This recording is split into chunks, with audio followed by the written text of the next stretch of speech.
are here with Coach, and we will start with James Ham.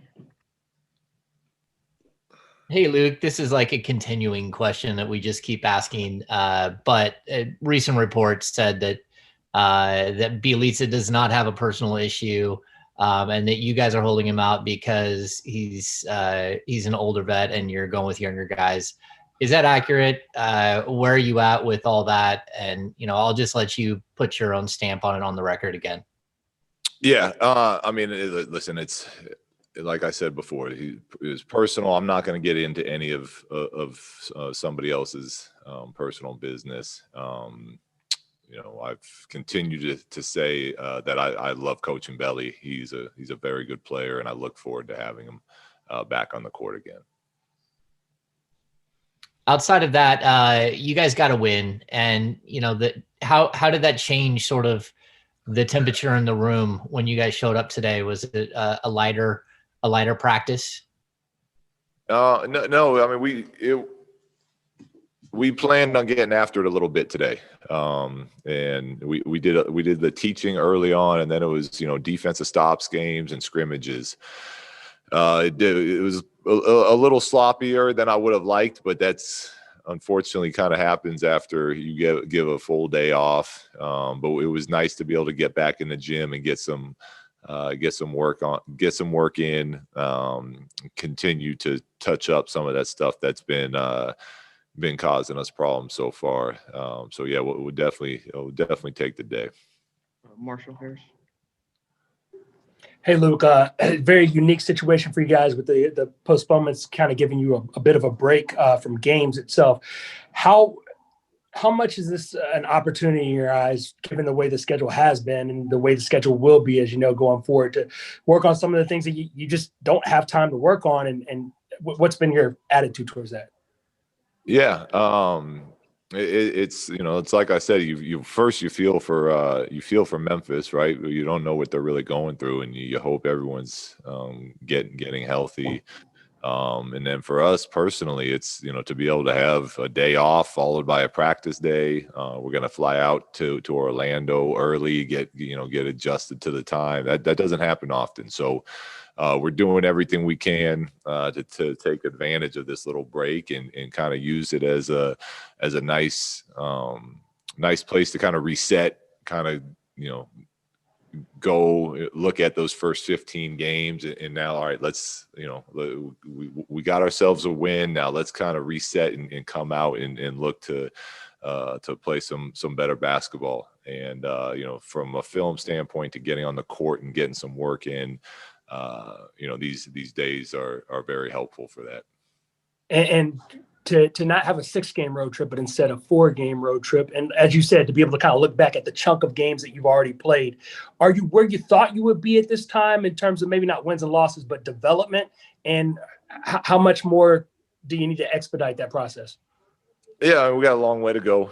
I am very pleased with the progress that some of the guys have made. I think Marvin's made huge strides. I think Tyrese continues to not only impress, but he continues to grow and learn from the experience. I think De'Aaron's coming a long way, and you can go down the line. So there's some things that I'm very pleased to see, and then there's other parts as a team and as a group. Some of our games we clearly didn't play the way we needed to, and then there's other there's some big wins, the Denver wins, the Phoenix wins, and some hard fought wins in that Chicago game and the New York game against just those wire to wire type of battles. So it's been a wild start to the season for us. And we're at a place that as long as we're continuing to see improvement and the team is going to continue to get better, that's what we're trying to accomplish right now. Sean Cunningham. Hey, what's up, Luke? John. When you think about the last game before the Knicks, you were talking about how changes you might be mulling over. I'm just wondering how much one game against the Knicks, where things look so much better in a lot of different areas, how much does that disrupt maybe some of the thinking of those changes that you might have been mulling over before? Well, it might we still look at everything, whether I'm talking with my staff or I'm talking with Monty in the front office, brainstorming different ideas. We're always, coming up with different plans. And then, it's up to me to make the call on what I think is best for our group at the time. So, coming off a good game, a pretty solid performance against the Knicks, you're not going to see any changes coming out of that as far as the starting lineup. But even rotations and groupings, we're still looking into those type of things too. And there might continue to be some changes with that. Okay, Jason Jones. Okay. Hey, good afternoon, Luke. Jason, good afternoon. You're talking about, say the Kings are a young team, but it feels like you have a couple of, like Marvin seems like he's a younger guy. Obviously, Tyrese is a rookie. But you've got some guys on the other spectrum too. Harrison's been around for a while. Glenn, some other guys. So when you're coaching them, how do you balance, the kind of the mistakes of youth with some of the younger guys versus some of your veterans, and what you can and can't live with from those guys? Well, I think that's where it's nice to have solid vets, right? Because they have to be they have to be patient and understanding and help bring young players along with them. And that's not always easy, but there's it's also part of the responsibility. That when you're a young player in this league, you're supposed to have vets that show you the ropes and teach you how this league works. And then as you become a vet, you're supposed to do that again for your young players. And we have some good vets that I think do a nice job of that. But there's mistakes we make that are pretty frustrating out there. And I know they are for us as a team, for the coaching staff. But like I've said, we're all in this together. So until we get past these mistakes as a group, then we're going to have to keep going back to the same stuff again. And, whether you're a vet or a young player, you just have to understand that. And that's why we have to get through it together. And Marvin being able to play in the fourth quarter more now, he got a lot of minutes against the Knicks, and it seems like he's growing to where you can trust him more. Just what has he been able to do just by getting some more experience to where you can leave him out there for longer stretches in those key situations? Well, I think he's doing.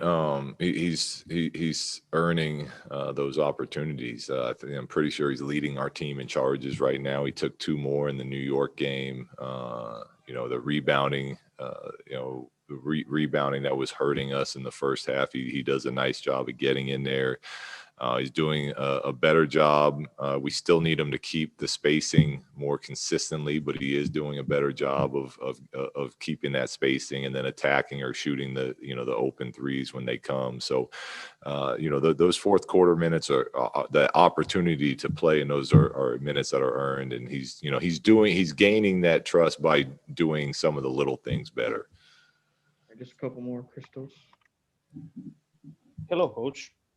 I would like to ask you an off-topic question. It's about Kobe. You are knowing pretty well him through your collaboration at Los Angeles. And in 2 days from now, the 26th of January, 1 year since his sudden death with his daughter, Gigi. What was the most powerful moment that you remember from your collaboration? And from your point of view, what is the aspect that made him so special on and off the court as a guy?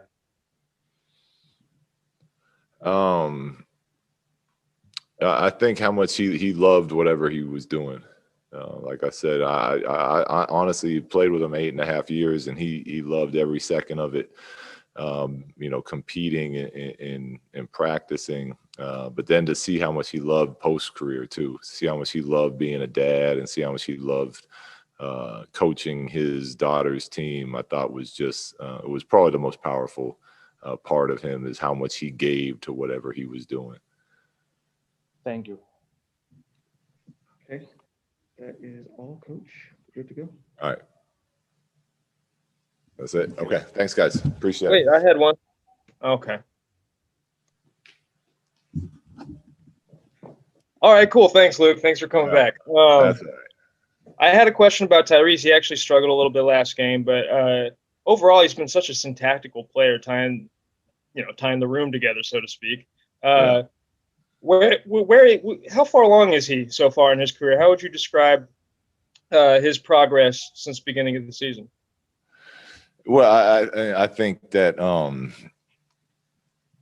to this level, everyone is constantly looking to get better. Even when you're in your 30s and you're a 10-year vet, you're still finding ways to try to improve and master your craft. I think what Tyrese really does an unbelievable job of is, like you said, kind of like bringing groups together and playing with an energy and passion that is contagious. And he has a knack for making big plays, which I think is really impressive for a young player. He hit a big three in that New York game in front of their bench late. You go back to some of those early wins we had. The Denver game, he hit 2 threes in the fourth quarter. So he has that ability to make a big play down the stretch, and he's the type of guy that players really enjoy playing with. And that's what you love, having that that type of personality on your roster.